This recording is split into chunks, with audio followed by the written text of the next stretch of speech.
Kadınca ansamblin konserdi adalıydı Avram Köse'nin yaratıcılık eceline. Scena yeniden dirildi onun oyunlarından ama öğrenciler hem kolegalar sıcaklıkla canlarında aklına getirerler onu kimin adı direç yazılı Gagauz İnce Zanat istoriyasının sayfalarına. Сегодня нам особенно трудно стоять на этой сцене. Bugün bize zor durma bu scenada niçin ki burada her zaman o bulunardı. Bizim öğreticimiz Avram Petroviç. O her zaman yanındaydı. Onun dikkat bakışı, yerlerin doğrultması, kafanın çevirmesi. O görerdi her bir ufaklığı da öğrederdi doğru yapma.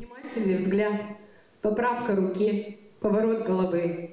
Он видел каждую мелочь и учил нас делать правильно.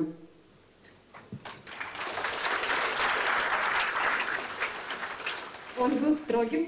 O sertti ama doğruydu. Vardı nice 10 kere müzikayı durgutsun ta ideal olmayınca. Şimdi anlarız hani onun yardımıyla biz böyleyiz. O öğretti disiplinaya cevapla hem saygıya kendi işimize. Дисциплине, ответственности и уважению к своему делу. O dil sadece oyunları koyardı. O koyardı kuvvetini, vakıdını hem canını. Tutturardı, söylerdi, kimer kere çekişerdi ama her zaman inanardı bizi. Da biz onu sayarız hem aklımızda tutarız. Bugün o yok yanımızda ama hepsini ne öğretti kaldı bizimle. Her bir saymakta, her bir repetisyada, her bir scenaya çıkmasında.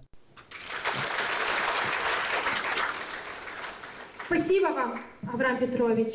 Şükür ederiz size Avram Petroviç, hani zahmet koydunuz. Biz işleyeceğiz, nice siz ürettiniz. Hem oynayacağız ki siz hodulanasınız. Светлая память вам, Авраам Петрович. Avram Petroviç Köse değildi sadece koreograf, o kendi işinde ustaydı. Hangisi yaşamasını halkın oyunların ilerlemesine hem popülarizasyasına verdi. Nişanladı kadınca ansamblin artistik yöndericisi Maria Taranenko. Принимать наследие руководителя такого, как Авраам Петрович, огромная честь для меня и очень большая ответственность. Kabul etme yöndericiliği böyle insandan Avram Petroviç pek cevaplı. Ayrı bir yer verilir varlığa hangisini o bıraktı Gagauzya kulturasında. Onun zahmetin çalışmasının yardımıyla korundular hem ilerlendiler adetler. Ama artistlerin çoğu hangilerini o terbiye etti şimdi de onun işini ilerlederler. Bu konsert bizim şükürümüz büyük maestroya. Наш поклон нашему великому маэстро. Nice nişanladığı ansamblin başı Yelena Decheva Avram Köse aktif propaganda yapardı halk oyunları gençlerin arasında. Hangisi terbiyeti dil bir koreograf, hangileri onun işini ilerlederler. Говорят, уходят близкие, но не исчезает их след. Пока мы о нем Söylerler yakındakiler giderler ama onların şafkı kalır. O vakıda ne kadar biz unutmarız onları. O kendi işini yapardı. Müzika, yaratıcılık yardımıyla. O canları scenada tutuşturardı. O terbiyeti öğrencileri, hangileri onun işini ilerlederler. O çok zahmet koydu Gagauz kulturasına. Bunun için Avram Petroviç başlarımızı eğildiriz. Biz sizi unutmayacağız da aklımızda tutacağız. Nice arif yöndericiyi, nice insanı büyük bukvadan.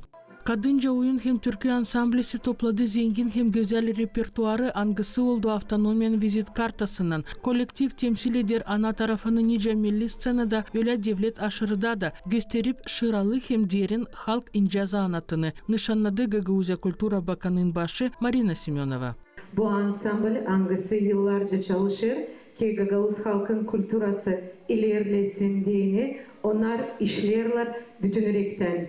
Derinden, derin manalı güzel türküler, şeremet oyunlar, düz havalar, güzel şeremet artistler, hangileri çalışırlar ki Gagauz halkın kulturası ilerlesin diye onlara gün ilk başımı isterim söyleme sağ olun. Avram Petroviç Köse. Gagauz halkına dini o bir kahraman. Hangisi varınca olsun örnek. Örnek her birine, küçüğüne de, büyüğüne de. O varınca olsun örnek ve göstersin bize ne lazım sevmek kendi ana toprağını, kendi halkın kulturasını, kendi devletini. Avram Petroviç bütün yaşamasını koydu kendi sevdiği işine. O işledi bütün yürekten, bütün candan. Da bu sözler, bu laflar, angılarını bu güzel kızlar söylediler.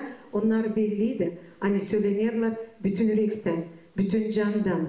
Niçin hani o adam hangisi işler böyle nasıl işledi Avram Petrovich, o bırakır öyle bir derin iz bu yevlatların, bu gençlerin canında. Konser programmasına girdiler Gagauz oyunları nice eski öyle yeni de angıları maestro stilinde hazırlandılar. Kadınca konserde oldu bir şükürlük simvolu Avram Köse'ye, onun zahmeti için koreografiya ilerlemesine, onun bilgileri hem becermekleri yaşayacaklar her bir oyun adımında, yel kaldırmasında ne gösterir onun sönmez talantını hem sevgiyi kendi işine.